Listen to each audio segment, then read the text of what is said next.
सबसे पहले मैं अपने शिव गुरु और माता पार्वती के चरणों में प्रणाम करती हूँ। गुरु भाई गुरु बहनों के चरणों में प्रणाम करती हूँ। गुरु भाई गुरु बहनों, आज मैं आप लोगों के लिए एक नई कथा लेकर आई हूँ। इस कथा को पूरा सुनिएगा। इस कथा को सुनने से आपकी हर मनोकामना पूर्ण होगी। गांव में एक धन्ना नाम का गरीब आदमी रहता था। वह जाति का जाट का था। आपके माता पिता कृषि और पशुपालन करके अपना जीवन यापन करते थे। वह बहुत ही निर्धन थे। जैसे ही धन्ना बड़ा हुआ, उसे भी पशु चराने का काम में लगा दिया। वह प्रतिदिन पशु चराने जाया करता। गांव के बाहर कच्चे तालाब के किनारे एक ठाकुर द्वार था, जिसमें बहुत सारी ठाकुरों की मूर्तियां रखी हुई थी। लोग प्रतिदिन वहां आकर माथा टेकते व भेंट अर्पण करते थे। धन्ना पंडित जी को ठाकुरों की पूजा करते, स्नान करवाते और घंटियां खड़काते रोज देखता। बुद्धि का होने के कारण वह समझ न पाता। एक दिन उसके मन में आया कि देखते हैं कि क्या है।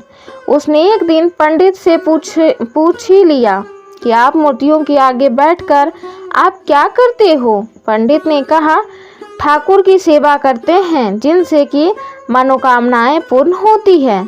धन्ना ने कहा, यह ठाकुर मुझे भी दे दो।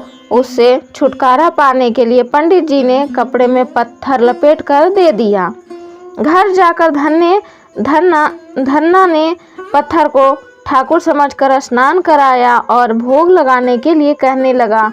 उसने ठाकुर के आगे बहुत मिन्नतें की। धन्ना ने कसम खाई कि यदि ठाकुर जी आप नहीं खाएंगे तो मैं भी भूखा ही रहूंगा।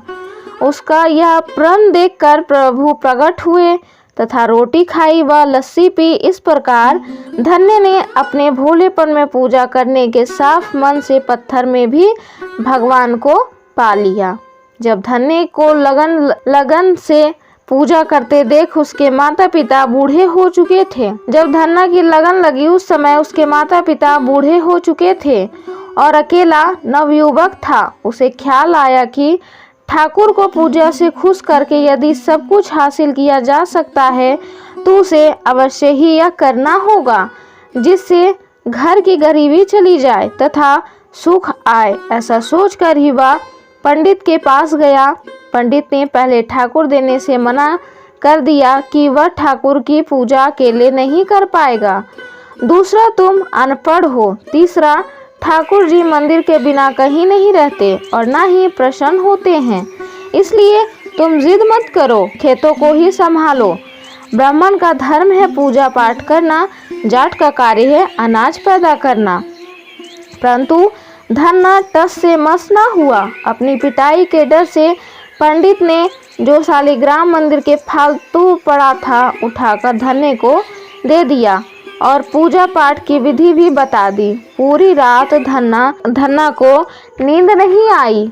वह पूरी रात सोचता रहा कि ठाकुर को कैसे प्रसन्न करेगा और उनसे क्या मांगेगा। सुबह उठकर अपने नहाने के बाद ठाकुर को स्नान कराया। भक्ति भाव से बैठकर लस्सी, रिड़की व रोटी पकाई। उसने प्रार्थना की कि हे प्रभु, भोग लगाओ। मुझे गरीब के पास रोटी, लस्सी और मक्खन ही है और कुछ नहीं। जब और चीजें दोगे तब आपके आगे रख दूंगा।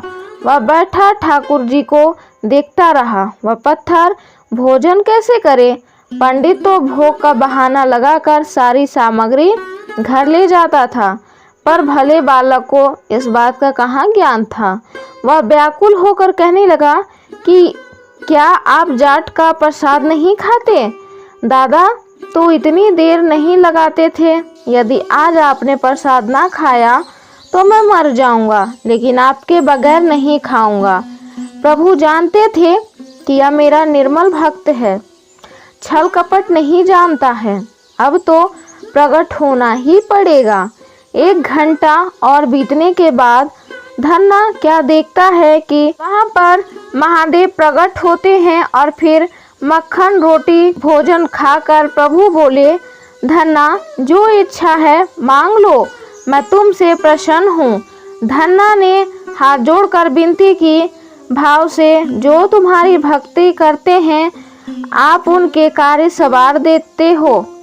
मुझे गेहूँ, दाल, घी दीजिए, मैं खुश हो जाऊंगा। यदि जूता, कपड़े साथ पाकर के अनाज, गाय भैंस सवारी कर के लिए घोड़ी तथा घर की देखभाल करने के लिए सुंदर नारी मुझे दे।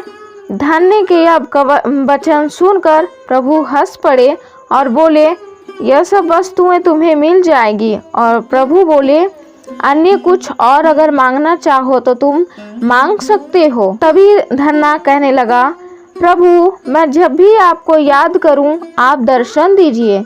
यदि कोई जरूरत हुई तो बताऊंगा। महादेव उसे तथास्तु कहते हैं और धन्ना कहता है, हे प्रभु, आज से आपका आजीवन सेवक रहूंगा, आपके अलावा किसी अन्य का नाम नहीं लूंगा।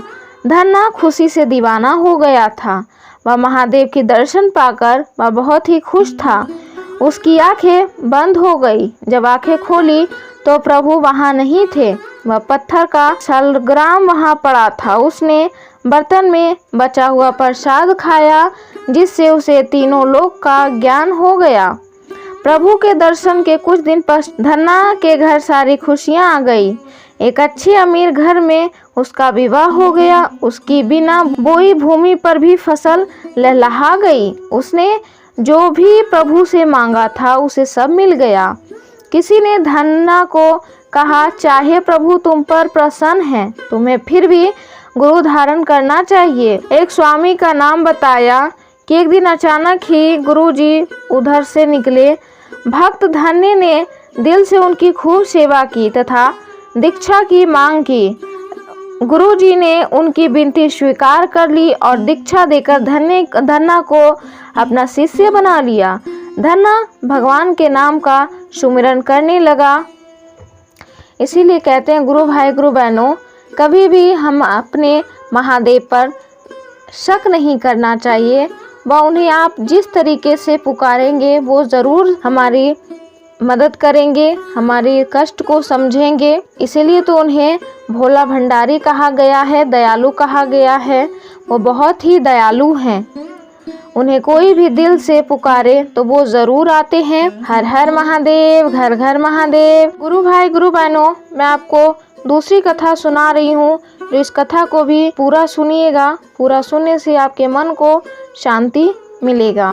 एक गांव में मदन नाम का युवक रहता था। वह हमेशा जंगल में जाकर चोरी किया करता था। उस गांव में कोई भी मंदिर नहीं था, लेकिन वह मदन शिव जी का बहुत बड़ा भक्त था। वह हमेशा मदन धार्मिक परंपरा से नहीं जुड़ा था और पूजा ध्यान के नियम नहीं जानता था, लेकिन बचपन से ही आंखें बंद करने पर उसे सिर्फ शिव जी ही दिखते थे। शायद उनके लिए भक्त एक ठीक शब्द नहीं है। उनके जैसे लाखों लोग हैं जो एक तरह से शिव के बंदी हैं।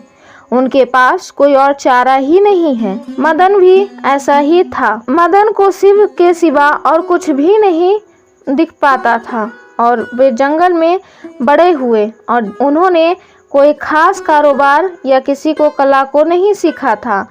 किसी को रोक लेना और उसे ज़रूरत की सभी चीज़ें छीन लेना उन्हें गलत नहीं लगता था, तो वो यही करते थे। एक लुटेरे और रूप में प्रसिद्ध हो गए। जंगल के उस मार्ग पर जहाँ से लोग आते जाते थे, वे एक नियमित लुटेरे बन गए। वह स्थान जहाँ वे लूट मार करते थे मदनपुर के नाम से जाना जाने लगा। मदन का चोर का अड्डा हो गया था।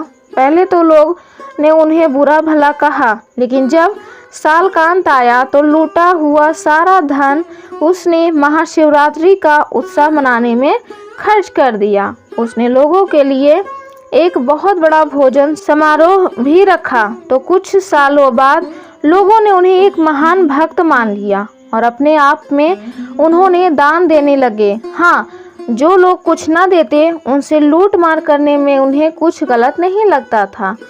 फिर दो योगी जो भाई थे वो आए और उन्होंने इस आदमी को देखा जो एक लुटेरा था और साथ ही महान शिव भक्त भी थे। वे उनसे बोले, आपकी भक्ति महान है, लेकिन आप जो कर रहे हैं उनसे लोगों को तकलीफ होती है। उन्होंने जवाब दिया, मैं यह सब शिव के लिए कर रहा हूँ, तो इसमें समस्या क्या है। तब उन योगियों ने मदन को ठीक से समझाया, उन्हें अलग बैठाया और उन्हें कुछ व्यवस्था की बातें सिखाई। महाशिवरात्रि का जो उत्सव शुरू किया वह अब उस स्थान की बड़ी परंपरा बन गया है, एक बड़ा परंपरा बन गया है। योगियों के साथ बैठने और लूट मार छोड़ देने के 1.5 साल के बाद ही अंदर ही मदन को महासमाधि प्राप्त हो गई। इस तरह से उन्हें मुक्त करने के बाद उन योगियों ने उसी दिन वहीं बैठकर अपने शरीर भी छोड़ दिए।